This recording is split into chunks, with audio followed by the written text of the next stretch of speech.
AbuBakr Bahaj, Professor of Sustainable Energy in the University of Southampton. I'd like to talk to you today about the project we're doing in Africa, which we feel is actually breaking grounds, new grounds in relation to development and in relation to providing energy for the communities in rural Africa.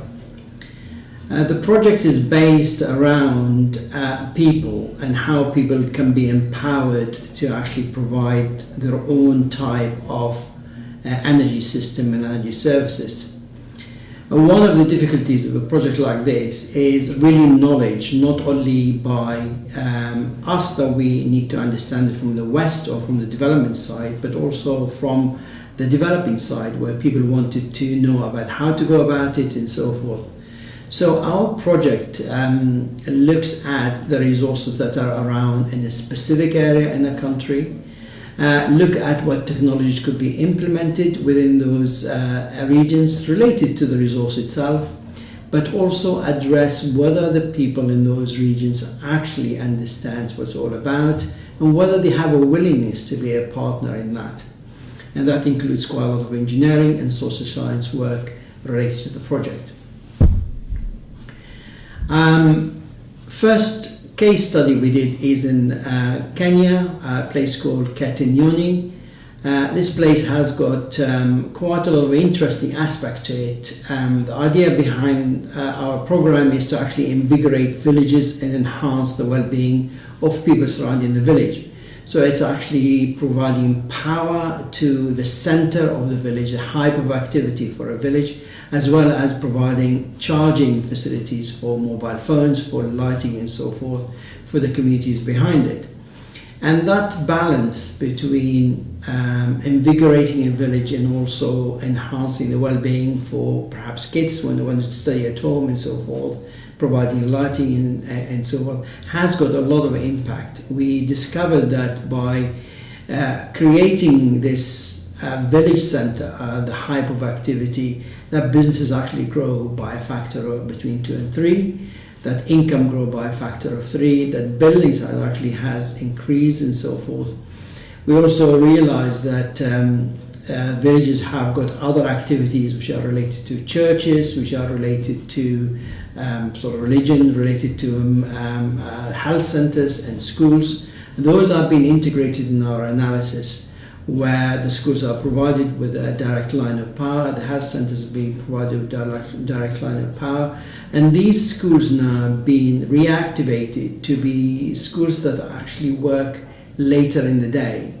For example, the next phase of development will be looking at how these schools could be spaces where entrepreneurs within the village could come and actually look at IT technologies, interaction with other people within around the country or even overseas and so forth. Basically teaching IT technologies, doing some dressmaking if need that be and so forth, and actually understanding how knowledge is around and how we can gather more knowledge for them to grow. Hopefully this project will also be enhanced in a way that we can provide power for refrigeration, for produce from the farmers and so forth, for also increasing the livelihood of the closer conurbations by extending the grid and so forth to it. So that's really the basic example. So we have one village in which we're doing all these interventions in collaboration with the community and actually in agreement with the community. Or we have another village which we are keeping as a control where nothing like this is happening in.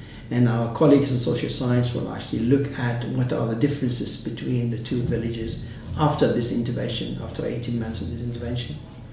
We're taking this project further by having 2 or more projects in Kenya, which are in collaboration with the Kenyan government, actually funding these projects themselves, and they are learning from us to implement them. We're going to go to a larger scale, about 3 or 4 times the scale that we have here, to get about 10,000 people who are going to be addressed through this type of activity. We're also providing quite a lot of information to countries like Mozambique, Tanzania, also in Uganda. We're also talking to banks, we're also talking to development agencies, to see whether this model will be acceptable. And the news from these are very positive. So the inception of the project in relation to the community, we had a lot of thinking around that. And initially we had the thinking that we can get partners from banks and so forth to get some grants or loans actually to the community to allow them to progress with the project. But after a lot of meetings, a lot of time, these did not materialize. So we had this idea that we should try and look at something different, and we looked to the community. We had a meeting with them, and we said, if you need this project, I think this needs to happen. And we proposed to them that they should have a membership fees where people pay a certain amount of money, and they got a reduction in their electricity bills, and they got a reduction in their lanterns buying and so forth, let's say 10%, and that's been agreed. And to our surprise, we had 150 people sign up within half a day, and each one of them paying this amount of money, about $6, or actually $7, to allow us to provide initial capital for the community as a whole. We also asked them whether they'll be able to have share ownership, and about 12 or 15 of them actually paid for shares at a very high rate. And these will get dividends later on, and about 2 years after the inception of the project.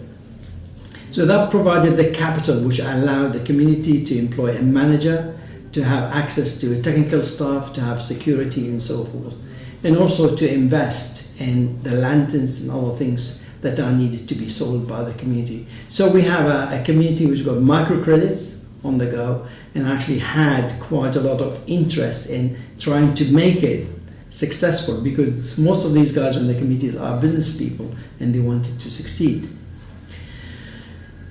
So coming back to the inception of the project, obviously this is coming in from a developed country to a developing country. So we had a lot of thinking about how we can produce a project that could be replicated anywhere else in the world.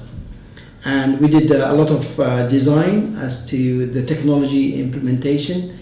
We came up with a design of a canopy that could be designed anywhere in the world, and that canopy provided the basis for the solar panels that we used. They also provided a basis where water could be collected and utilized by the community. Now all these materials for the canopy, for the solar panels, everything else except the batteries was shipped from the UK in 2 containers. The containers became, one of them became the office for the community, and the other one became where the kit is being stored. And from the time we received these technologies, these 2 containers in the village, we spent about 3 days, and we had power up within 3 days, and within 7 days we had power across to 30 or 40 of the villages connected to that. And this statistics is really quite interesting in that it's actually unheard of in Kenya. And this is what we have mentioned to the government that could be done.